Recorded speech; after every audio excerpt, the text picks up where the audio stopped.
Hey guys, welcome back to the channel. Why am I dressed like this today? Why am I wearing a beret? Why am I wearing a tweed thing? It's because today I want to talk about Emily in Paris. I started watching it and then literally in a day and a half, Yuki and I finished it, we binge watched it, and we loved it. So me being the graphic designer that I am, I was watching the show and I couldn't help but notice all the different typography that they were using. They would have these like fashion logos for each brand. Obviously, these are all fictional brands, but still, like, I noticed those things. I wanted to talk about all of it. I wanted to kind of dissect and analyze each logo, and why the art department may have chosen to go with certain fonts or certain typography for the different logos and how they might represent the different brands and whatnot.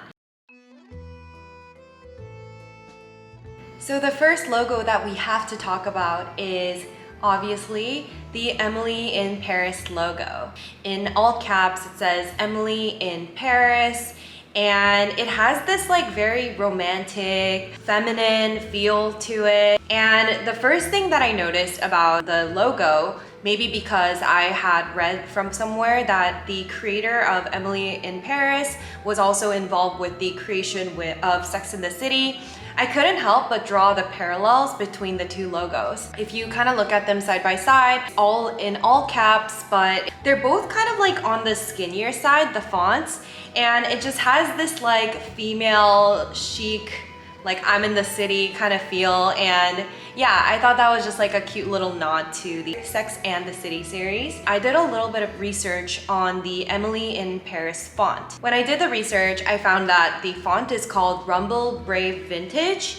What I thought was so interesting about that font family is that it literally has the name Vintage in it, and it has this like Victorian feel to the font. It feels definitely like it's from a certain timeline in the past, and it's very feminine, it's very elegant, and I think it's perfect for something that feels very Parisian because of the way the font also utilizes, despite it being a serif and Emily in Paris, it's in all caps, so it should feel very rigid, but the edges are like slightly curled. Some of the lines that go in the middle, instead of them just being like straight lines, they have a lot of like romantic curves to it. So it's got a little vibe to it, and I thought it was such a cute font, and I think it was a great choice for the logo itself. I think it captures the feel of the show very well as Emily too. I also loved how in the beginning of, I want to say pretty much almost every episode, after like the little like banter of Emily and whatever, like the intro scene, they would always have her like walk off or whatever, and then the typography would appear like Emily in Paris. And I thought that was so cute. They always combined it with, like Paris being the beautiful city that it is. I think the typography paired so well, and it really sets up the right tone and the mood for what the rest of the show is going to be about. And there's this one particular scene that really stuck out with me. She walks off, and then in pink, like hot pink, it says Emily in Paris, and the text appears, and it was just so beautiful, and I was like obsessed with that scene for some reason. Just cinematography, the graphics, the fonts, the colors, like I was like, oh my god, this is so romantic, this is so beautiful. I definitely want to try including fonts like that in my future videos and future vlogs. It was really cute, and I think they did it with After Effects. Anyway, yeah, that was such a nice touch, and I was like geeking out. I'm sure most people didn't even notice it or care for it. They're just like, oh, just another like title sequence, but me being the graphic design nerd that I am, I was geeking out so hard. Makes me want to travel whenever they have like beautiful scenery and sequences like that. So the next logo that I want to showcase is Gray Space. Gray Space on the show is this very new age, contemporary American streetwear brand that is coming to Paris, and they're having their like first fashion show, and they're kind of like the rebellious ones. In a way, they reminded me a little bit of Banksy, the artist, how he's like a street artist and his identity is like unknown. And I remember on the show, they were saying that Gray Space is hosting a fashion show in Paris, but they were like not advertising where the location was or something, which obviously makes people want to go see them more. And to me, that felt very, oh wow, that's like a modern like street artist kind of vibe. In terms of the font itself that they used, I felt like they went with a very geometric sans serif font. All the font weight felt very uniform to the point where the letters felt very geometric to me, triangular and squares. It felt very unisex, maybe even a little bit more on the masculine side just because of how blocky all the font was. It was cool. I would definitely say it was very contemporary and very modern. The brand itself, I feel like, to me, reminded me of Cream, Palace, Off-White, the very streetwear slash, but like the bougie, like this fancy kind of streetwear. Font felt very streetwear and very non-traditional. You know, usually traditional fashion brands tend to use pretty minimal or also very classic fonts. If you can think of brands like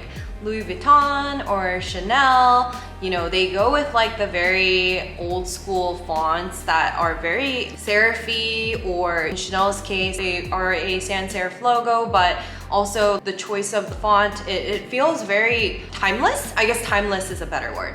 But I feel like Gray Space was kind of the opposite, where they want to go for something really different and contemporary, and they're not afraid to go with something that doesn't feel timeless at all. For instance, when they were showing that clip, I think Emily was like walking on the street or something, and on a screen, like there's like an ad for Gray Space and how they're coming to Paris. And if I remember correctly, like the logo animation that they utilized for that advertisement was very holographic-y, like all these like shapes were appearing and kind of like popping out behind the logo, and I think they like became the logo. I might be wrong, but overall that was the vibe that I got. It felt very digital too, and yeah, I appreciated the effort that the art direction put into creating little assets like that to really showcase and show you what that brand is supposed to be about, and I think they did a great job capturing it. In terms of like the outfits that they were wearing, it also kind of reminded me of like Easy, just because of all the sandy, beigey nude tones that, you know, the guys were always wearing.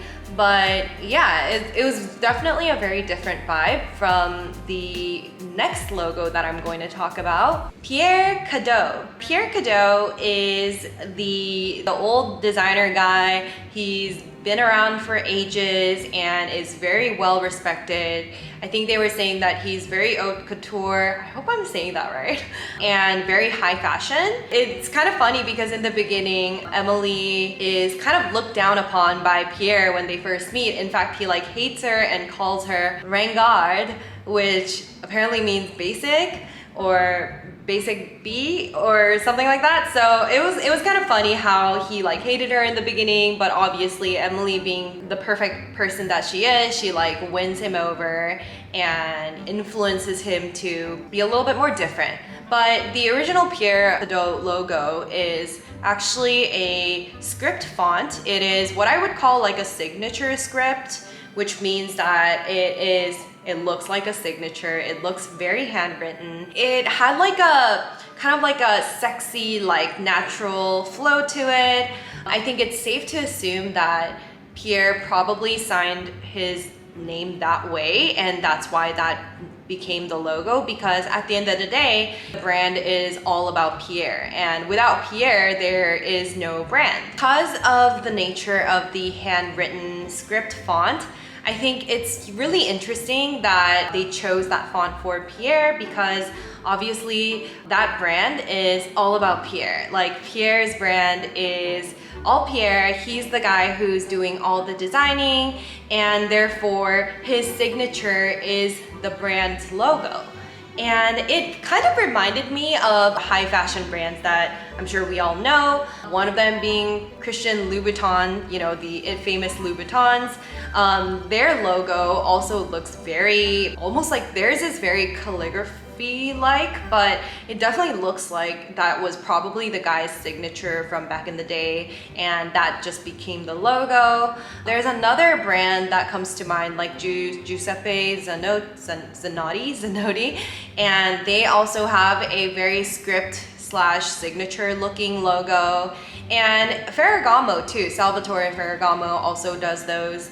And it was interesting to see Emily in Paris playing around with all these different types of logos to represent the different characteristics of the brands that they were talking about. Once the guys like splattered the paint over it, I feel like something just in the designer's mind snapped, and then he just becomes this like whatever, like this is the new age Pierre Cardin, and he goes all out with his fashion show that gets canceled, but he ends up putting it back on, like on that bus, and hijacking the gray space fashion show. Like I remember the models were all walking down in these like hot pink, crazy colored tutus and dresses, and in the chest, I think he like hand painted like Pierre is like canceled, Pierre like Rengard, and it was interesting because it looked like he also hand painted the typography or the text onto their chest.